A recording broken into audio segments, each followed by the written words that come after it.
السلام علیکم۔ آج نوران اکیڈمی میں ہم اسلامی روایت میں عالم کے ذہن کی ساخت پر گفتگو کریں گے۔ اگر آپ کو اس سے فائدہ ہو تو برائے کرم سبسکرائب کر کے اور صدقہ جاریہ کے طور پر شیئر کر کے ہماری مدد کریں۔ یہ بات بہت گہری ہے کہ عظیم تہذیبیں یوں ہی اتفاق سے نہیں بن جاتی، نہیں، وہ ایک ایسی تعلیم سے بنتی ہیں جس کا کوئی مقصد ہو، ایک ایسا ویژن جو صرف کچھ لوگوں کو نہیں بلکہ پوری کی پوری نسلوں کو تشکیل دیتا ہے۔ اور اسلامی تہذیب کی بنیاد بھی بالکل اسی مقصد بھری تعلیم پر رکھی گئی تھی۔ اور یہی وہ بنیادی نقطہ تھا جسے اسلامی روایت نے سمجھا اور حل کیا۔ دیکھیں، انسانیت کو صرف معلومات کے انبار کی ضرورت نہیں تھی، اسے ضرورت تھی تشکیل کی، یعنی کردار کی تعمیر، اخلاق کی نشوونما اور روح کا تزکیہ۔ علم صرف دماغ میں جمع کرنے کی چیز نہیں تھا، بلکہ انسان کو اندر سے بدلنے کا ایک ذریعہ تھا۔ تو اس تشکیل کو حاصل کرنے کے لیے کیسا نظام بنایا گیا؟ ایک ایسا نظام جو مکمل طور پر اعتماد پر کھڑا تھا، جہاں علم کو ایک مقدس فریضہ سمجھا جاتا تھا۔ اسلامی روایت میں علم کو کبھی بھی کسی کی ذاتی ملکیت نہیں سمجھا گیا۔ یہ ایک امانت تھی اللہ سبحانہ و تعالیٰ کی طرف سے۔ یہ ایک مسئولیت یعنی ایک بھاری ذمہ داری تھی جسے پوری ایمانداری سے آگے پہنچانا تھا۔ اور سب سے بڑھ کر یہ عبادت کا ایک راستہ تھا۔ ہر سیکھا ہوا حرف اللہ کا قرب حاصل کرنے کا ایک ذریعہ تھا۔ اور اسی لیے اس نظام میں اصل سوال یہ نہیں تھا کہ آپ کیا جانتے ہیں، نہیں، بلکہ یہ تھا کہ آپ کو سکھایا کس نے ہے، آپ کے استاد کون ہیں، اور آپ تک یہ علم پہنچا کیسے۔ یعنی علم کے مواد سے زیادہ اس کی سند اور اس کا سلسلہ اہم تھا، کیونکہ یہی چیز علم کی پاکیزگی اور سچائی کی ضامن تھی۔ تو آئیے اب ذرا اس نظام کے دل میں چلتے ہیں اور دیکھتے ہیں کہ یہ عملی طور پر کیسے کام کرتا تھا، یعنی مدرسے اور علم کی اس زنجیر کے اندر۔ مدرسہ یہ صرف ایک اسکول نہیں تھا، یہ تو ذہن اور کردار دونوں کو بیک وقت بنانے کا ایک مرکز تھا۔ یہاں نظم و ضبط اور استاد شاگرد کے تعلق پر مبنی تعلیم دی جاتی تھی، جہاں طالب علم صرف کتابیں نہیں پڑھتا تھا بلکہ اپنے استاد کی صحبت میں رہ کر ان کے عمل کو دیکھ کر اخلاق اور آداب بھی سیکھتا تھا۔ تعلیم حلقوں کی شکل میں ہوتی تھی، قطاروں میں نہیں۔ حلقے میں سب آمنے سامنے ہوتے تھے، جس سے ایک تعلق بنتا تھا، بات چیت ہوتی تھی، بحث اور سوال و جواب کی حوصلہ افزائی کی جاتی تھی۔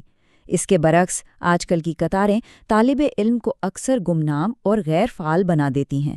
حلقے میں کردار پر نظر رکھی جاتی تھی، جبکہ آج کے نظام میں زیادہ تر توجہ صرف اسناد اور ڈگریاں دینے پر ہوتی ہے۔ اس نظام کا ایک بہت اہم ستون اجازہ تھا۔ یہ کوئی عام سی ڈگری نہیں تھی، بلکہ استاد کی طرف سے شاگرد کو دی گئی ایک ذاتی سند تھی، ایک اجازت نامہ جو اسے ایک مخصوص کتاب یا علم کو آگے سکھانے کا اختیار دیتا تھا۔ یہ استاد اور شاگرد کے درمیان ایک گہرے اعتماد کا رشتہ تھا۔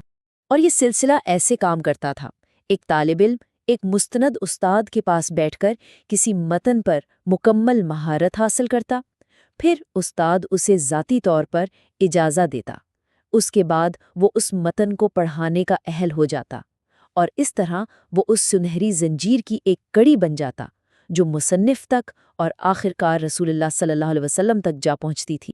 تو سوال یہ ہے کہ اس نظام نے کیسے افراد پیدا کیے؟ آئیے علم اور اخلاص کی ایک عظیم مثال دیکھتے ہیں، امام غزالی رحمۃ اللہ علیہ کی۔ امام غزالی رحمۃ اللہ اس نظام کی ایک بہترین مثال تھے۔ ایک طرف وہ ایک انتہائی ذہین دماغ کے مالک تھے تو دوسری طرف ایک ڈسپلنڈ روح۔ انہوں نے فقہ، فلسفہ اور علم الکلام میں کمال حاصل کیا، لیکن پھر ایک وقت آیا جب انہوں نے اپنے ہی اخلاص پر سوال اٹھایا۔ ان کی زندگی کا سب سے بڑا سبق شاید یہی تھا کہ اخلاص کے بغیر علم ناکامی ہے۔ وہ شہرت اور منصب کی بلندیوں پر پہنچ کر سب کچھ چھوڑ گئے، صرف اس لیے تاکہ اپنی نیت کو خالص کر سکیں، کیونکہ اصل مقصد علم اکٹھا کرنا نہیں بلکہ اللہ کی رضا حاصل کرنا تھا۔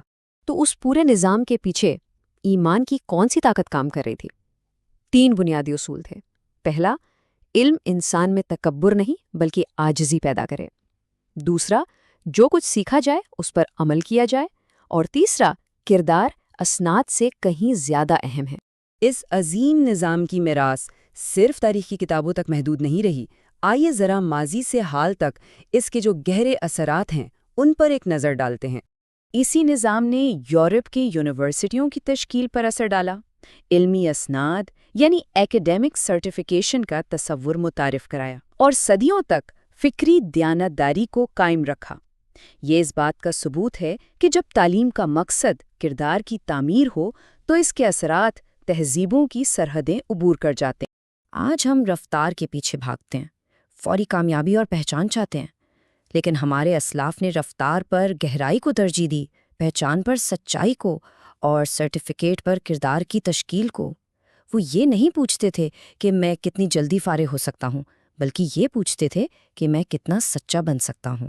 تو حاصل کلام یہ ہے، معلومات جب نظم و ضبط کے بغیر ہو تو صرف شور بن جاتی ہے، اور علم کے بغیر عبادت محض ایک رسم بن کر رہ جاتی ہے۔